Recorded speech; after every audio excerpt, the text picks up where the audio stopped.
Hey everyone, welcome back to Corporate Decoder, where we help you understand the nuts and bolts of the business world. And let me tell you, Core Scientific's latest filing is a real cliffhanger that shows just how messy corporate deals can get. We're diving into their Form 8K report, and it is a story about big plans that didn't quite work out. Stick around to see what happened. Oh, and if you like getting straight financial breakdowns and what they really mean, make sure you are subscribed. You can also join our Discord community linked in the description below for more in-depth discussions. So what exactly is this report all about? Well, it is an update from Core Scientific Incorporated, a company that has had its share of ups and downs.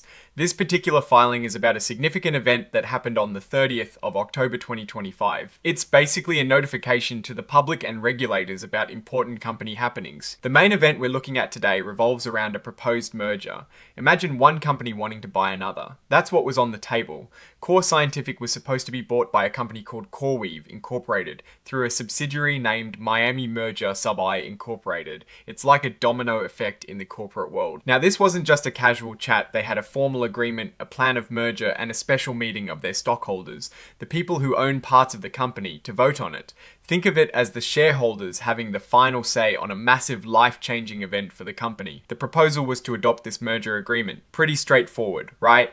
Well, it turns out the shareholders didn't agree. The vote results show a clear no on this deal. Let's look at these numbers.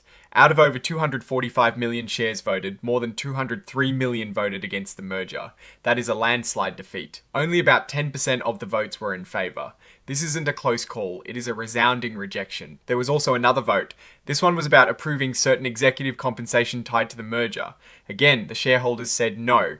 A whopping 230 million votes were against, with only about 10 million in favour. It seems the shareholders weren't happy with how things were being structured, especially when it came to executive pay related to this deal, because the main proposal to adopt the merger agreement failed to get the green light from the stockholders. Core Scientific had to do the logical thing. They terminated the merger agreement. Just like that, the deal was off the table.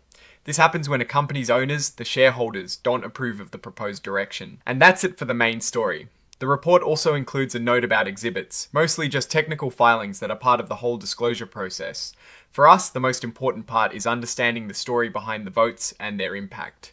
Now, dissecting this filing, it is clear that Core Scientific's path forward is now different than what was planned. The rejection of the merger essentially means the company will likely continue on its current trajectory, whatever that may be. It's a big deal because a merger often signals a fundamental shift in strategy, ownership, and operations. When it falls through, especially with such a decisive vote, it suggests a significant disconnect between the company's leadership and its owners. The overwhelming against votes on both the merger itself and the related compensation point to a lack of confidence from the shareholders. They likely felt either the terms of the deal were not favourable enough for them, or they had concerns about the future prospects of the combined entity, or perhaps they simply felt the executive compensation was excessive given the circumstances. This kind of shareholder disapproval can lead to a loss of trust in management and potentially shake up the leadership team. Looking ahead, Core Scientific is now in a position where they need to reassess their strategic options. Did they have a backup plan? What are the implications for their current operations and future growth?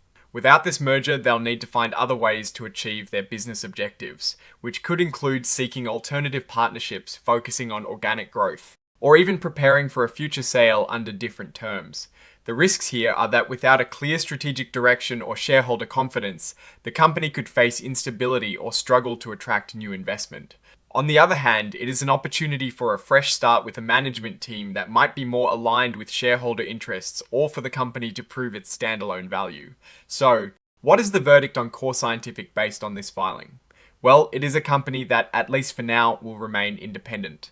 The failed merger is a clear signal of shareholder dissent, and it leaves their future strategy very much up in the air. It's a stark reminder that in the public company world, shareholder approval is paramount, and sometimes the very deals designed to propel a company forward can be the ones that lead to uncertainty. Alright, that is our breakdown of Core Scientific's latest filing. What is your take on these numbers and what they signal for the company's future? Drop your thoughts in the comments. If this analysis was valuable, hitting that like button really helps. And subscribe for more deep dives. Don't forget to check out the Discord in the description. Thanks for watching. See you next time.